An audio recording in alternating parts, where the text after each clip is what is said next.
Some things are too heavy to speak, so we write them in our minds and send them to hearts that never read them.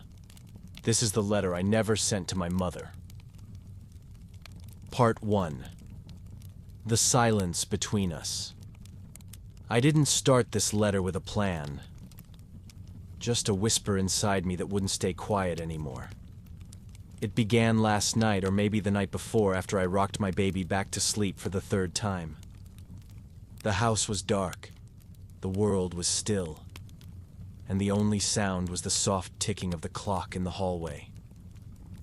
I sat there in the silence, arms still cradling the memory of her tiny weight, and thought of you. Not with anger, not with longing, just thought of you. Like a shadow returning to the edge of the room. I realized it's been years since I said your name out loud. Not because I forgot it, but because silence became easier. There was a time when I tried to understand you, to make sense of your quiet, your distance, your ironclad control over emotions. I told myself stories, that maybe you were doing the best you could, that maybe love isn't always gentle, that maybe some mothers simply forget how to be soft. But now that I am one, I know that's not the full truth. Last night, I sat with the ghost of your presence and felt something I hadn't let myself feel in years. The ache of not knowing you, not the you that packed lunches or folded clothes. The real you, the woman beneath the duty. I remember how you used to cook dinner in silence. No humming, no small talk. Just the sound of pans and water, and your breath. Quiet, but always tense. I'd sit at the table, trying to read your face like a book written in a language I was never taught. You rarely looked at me, and when you did, your eyes held so much restraint. As a child, I thought you didn't like me. As a teen, I thought you were disappointed in me. As an adult, I pretended not to care. Now, as a mother, I wonder, were you tired? Were you scared? Did you, too, sit in a dark room after bedtime and cry quietly into your own silence? I don't know, because you never told me. And I never asked. We lived in a house full of closed doors and opened obligations. I'm writing this now because I see the pattern, the one no one talks about. The lineage of silence that mothers pass down when they're too exhausted to speak their truth. You didn't teach me how to talk about feelings, but you showed me how to hide them. Perfectly. The other day, I caught myself telling my daughter, "It's okay. You're fine." When clearly she wasn't. And the moment I said it, I heard you. Your voice layered inside mine. Firm. Practical. Emotionless. That terrified me. Because maybe the silence between us wasn't just yours. Maybe it's mine now, too. That's why I'm writing. Not to blame you, but to break something. Gently. So it doesn't continue. There's a kind of grief that doesn't come from loss, but from never having had what your heart needed in the first place.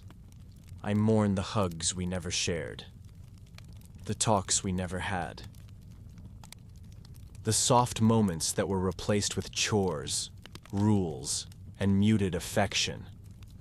But I also understand you more now than ever, because every day, I'm fighting the same battles you fought: sleep deprivation, guilt, fear of not doing enough, fear of doing too much, and some nights, I want to scream.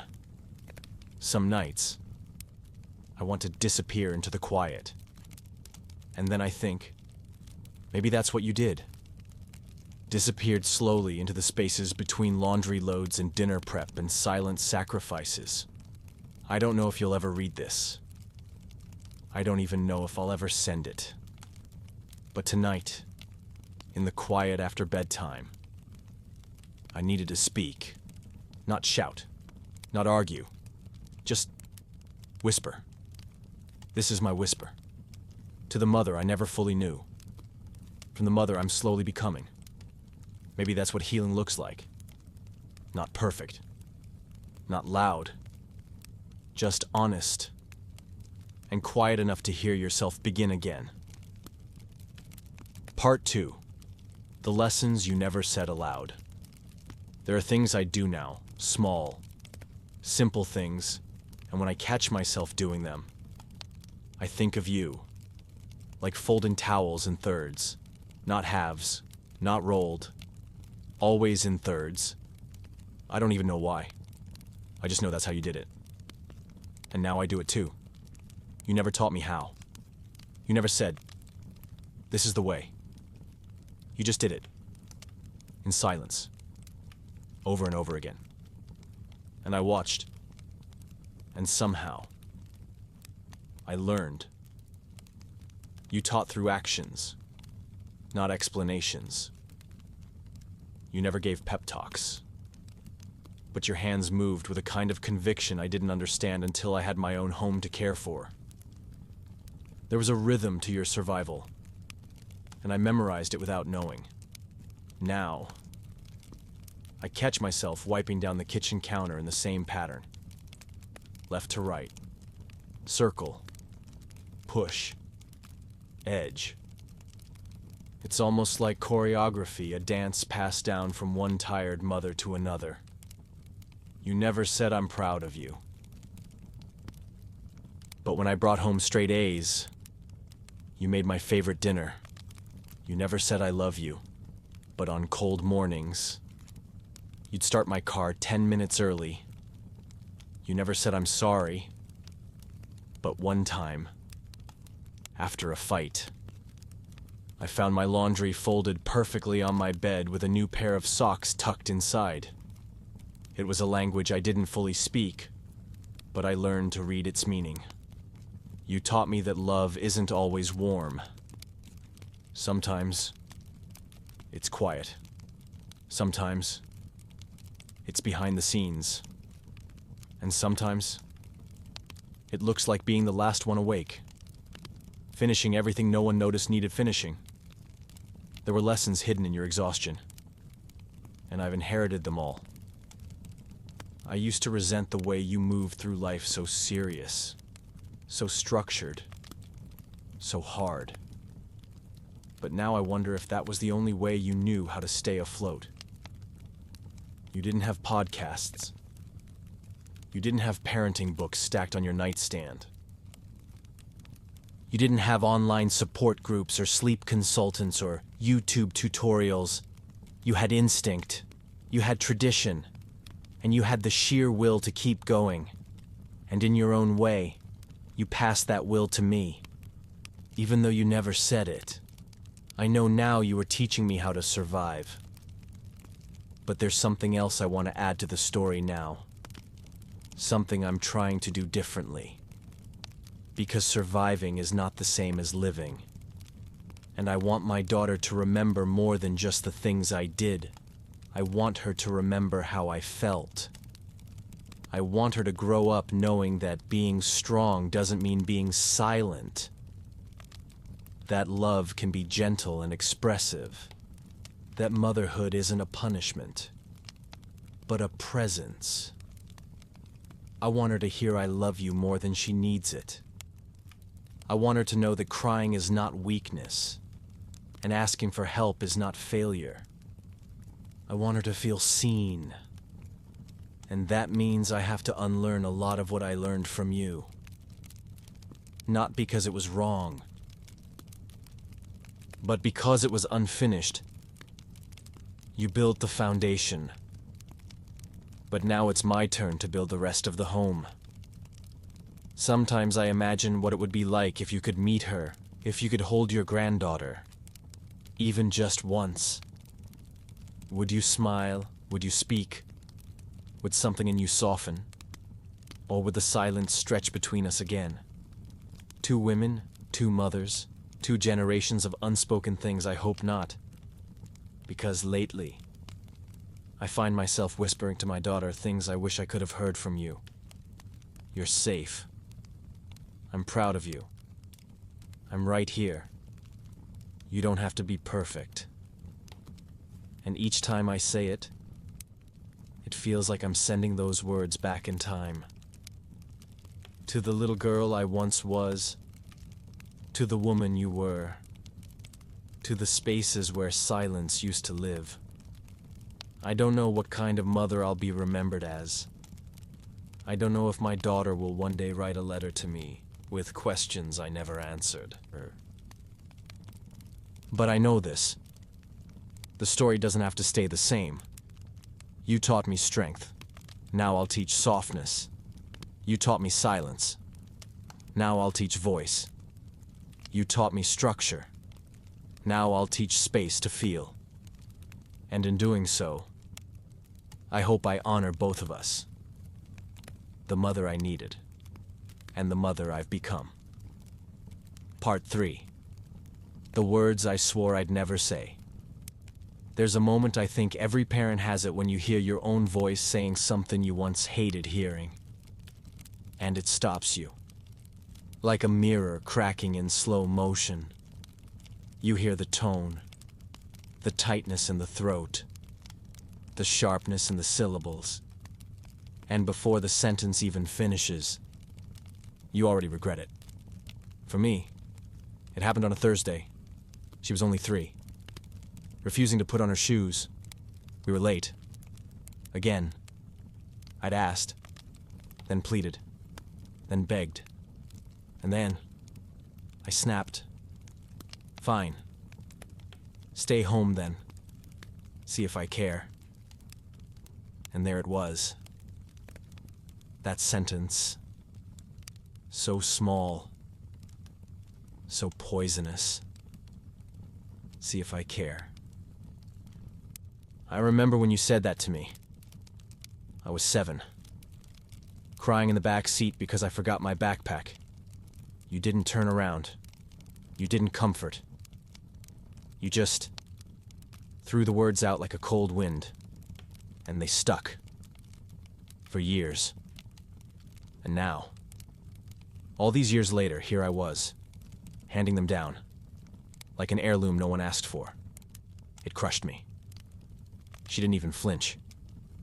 Too young to understand. But I did.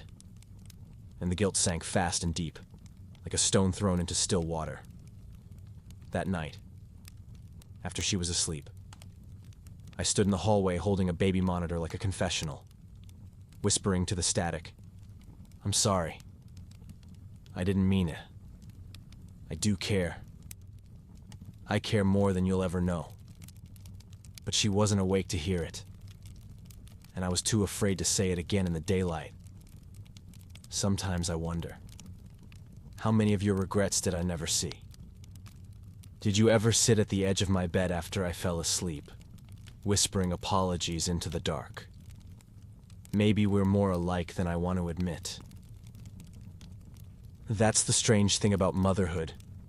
It teaches you how to forgive your own mother by showing you how impossible it all really is. I swore I'd never raise my voice, but I have. I swore I'd never guilt trip, but I have. I swore I'd never say because I said so, but sometimes I just don't have the energy to explain it all again. And when I fail, which I do, often I think of you, not to blame, but to understand. You were tired. So am I. You were overwhelmed. So am I. You loved me more than you knew how to express. So do I. But the truth is, understanding isn't always enough to break a cycle. Sometimes, I catch myself becoming you. Not the best parts, but the ones I once feared.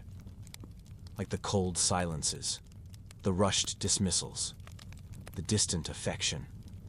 And each time, I tell myself I can be different. I can choose again. But it's hard.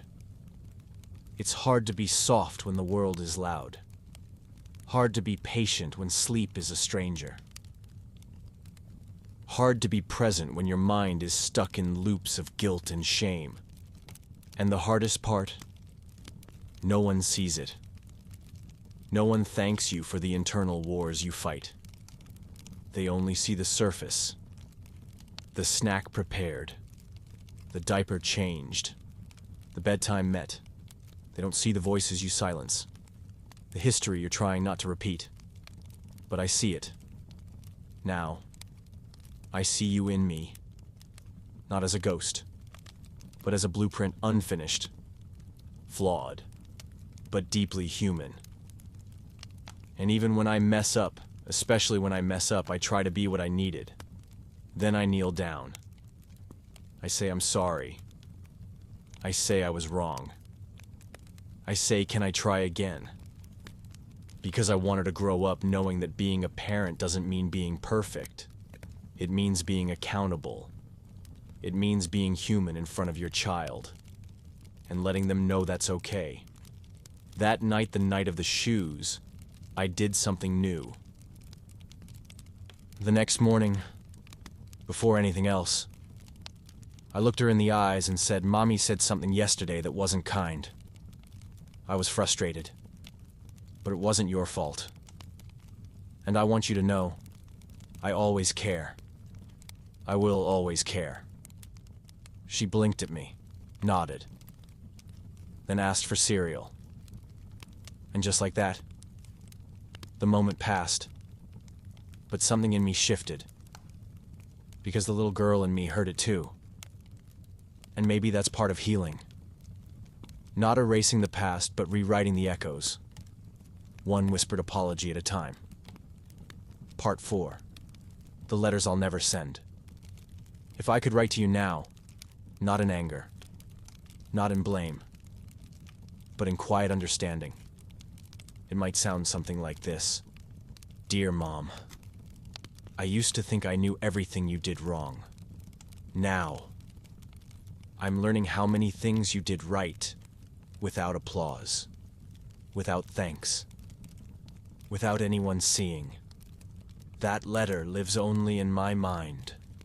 It's always there, hovering between breaths, between bedtime stories, between loads of laundry. There are so many things I never told you, and maybe you never told me either. Maybe this whole mother-daughter thing was just one long game of guessing what the other needed, but saying nothing. Silence runs deep in our bloodline. When you cried, you did it alone. When you struggled, you never said a word. And I learned from you how to bottle it all up, how to stay quiet even when I was breaking. But motherhood has a way of unearthing everything. It brings old wounds to the surface, even ones you swore you buried long ago. Some nights, when I rock her to sleep, I feel like I'm also rocking the child. I used to be the one who longed for softness but didn't know how to ask. I used to be angry that you didn't give it. Now I see. Maybe you never received it either. Maybe you were surviving. Maybe survival doesn't leave much room for tenderness. I remember one winter I was 6. You forgot to pack my gloves. I told you my fingers hurt. You told me to toughen up. I thought you were being cruel. But now I see your hands were probably freezing too. And maybe you only had one pair of gloves. And maybe that was your way of coping, making pain smaller by refusing to name it. I do the opposite now. I name every feeling she has. I sit beside her frustration. I validate her sadness. But sometimes I wonder, am I overcompensating? Trying so hard to not be you that I forget to just be me? There's a delicate line between healing and hiding, and maybe I'm still learning how to walk it. If I could hand you a letter now, folded and soft at the edges, with no return address. It would say this: "Dear Mom, I forgive you. Not because everything was okay, but because I finally understand why some things weren't. I forgive the silences, the slammed doors, the emotional distance. I forgive the cold dinners, the rushed mornings. The way you sometimes looked at me like you'd already run out of love for the day, because I know that look now. I see it in the mirror, on the hard days. The days when I have nothing left to give, but I give anyway. I wish you'd had someone to write to, someone to tell you, you're not a bad mother, you're just a tired one. I wish you'd had a room to cry in, a friend who wouldn't judge, a safe place to say, I'm not okay. Instead, you held it all in. And now I'm holding you in my memories, trying to rewrite them. Gently. Every time I do something different for my daughter, I'm not just mothering her. I'm mothering myself. And maybe, in some quiet, cosmic way, I'm mothering you too. I hope you feel it. Because healing isn't loud. It's not about big declarations or perfect closure. Sometimes healing is just sitting in the quiet and choosing not to repeat the harm. Even when it's easier to, it's rocking her a little longer, even when I'm exhausted. It's softening my voice, even when I want to scream. It's writing this letter in my head, knowing you'll never read it, but needing to say it anyway. And maybe someday, she'll write one too. And maybe that's how we heal, not in one generation, but slowly, over time, with letters never sent, and love finally spoken. Part 5. The night. She finally called me Mama again. It was a Wednesday night. Nothing special. No birthday. No milestone. Just an ordinary evening in an apartment still scattered with laundry, sippy cups half full on the counter, and lullabies echoing faintly from her sound machine. I was sitting on the edge of her bed. The nightlight cast a faint glow, soft amber washing over her tiny face. She hadn't called me Mama in weeks. Not since that day in the park. The day I snapped too loudly, too fast, too broken. She looked at me differently after that. Less like I was her safe place, and more like I was a door that might slam again.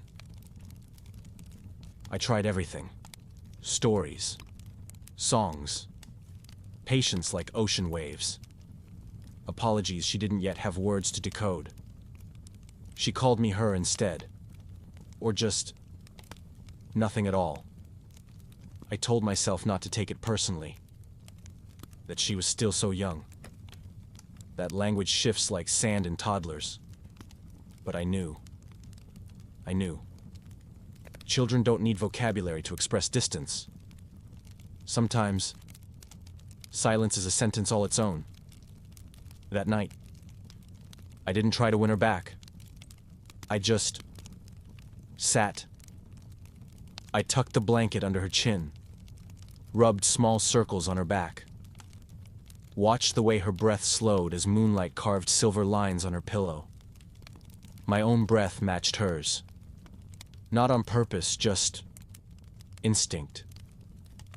Like my body had finally learned the rhythm of presence instead of performance. No pretending. No striving. Just stillness. And then just as I leaned in to kiss her forehead and retreat like a whisper, I heard it. Small. Fragile. Like a paper boat floating on still water. Mama, I froze. Not from fear, from reverence. She said it again, this time with a thread of sleep woven through. Mama, stay there it was. Not a demand, not a tantrum. Just a request. Soft. Sacred. Stay. So I stayed.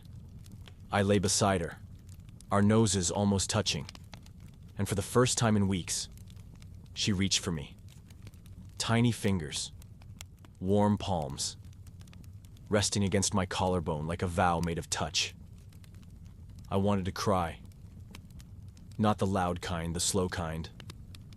The kind where tears slip quietly into your hair and your chest aches not from sadness, but from something holier. In that moment, I wasn't perfect. I wasn't fixed. I wasn't the Instagram version of a mother with coordinated pajamas and filtered patience. I was just there. And somehow, that was enough. Because sometimes, motherhood isn't about knowing what to do. It's about staying even when you're not sure you're wanted. Even when you've messed up. Even when the silence grows louder than your apologies. It's about trusting that love, when whispered consistently enough, becomes a lullaby that never needs lyrics. That night, she fell asleep with her head against my chest. Her breath slowed, her grip softened, but her word, that single syllable, echoed in me. Mama. I whispered it back to her. Not loud enough to wake her, but loud enough to promise I'll never leave again. Not really. Not in the ways that count. I wish I could bottle that moment. Not to relive it, but to remind myself on the hard days repair is possible. Even after the fracture. Especially after the fracture. Some connections are elastic, not fragile. They stretch. They bend. They bruise. But they don't break. Because the thread that ties us is woven in bedtime stories, sleepless nights, forgiven mistakes, and words said just before dreaming. The night she finally called me Mama again wasn't grand. It was quiet. Like most miracles. And in that quiet, I finally understood I don't have to be everything. I just have to be there. Present. Real. Human. Mama. That's enough. That's everything. This is Whispered Parenting. Thank you for staying. You are enough. Now rest. Mama, you've done more than you know.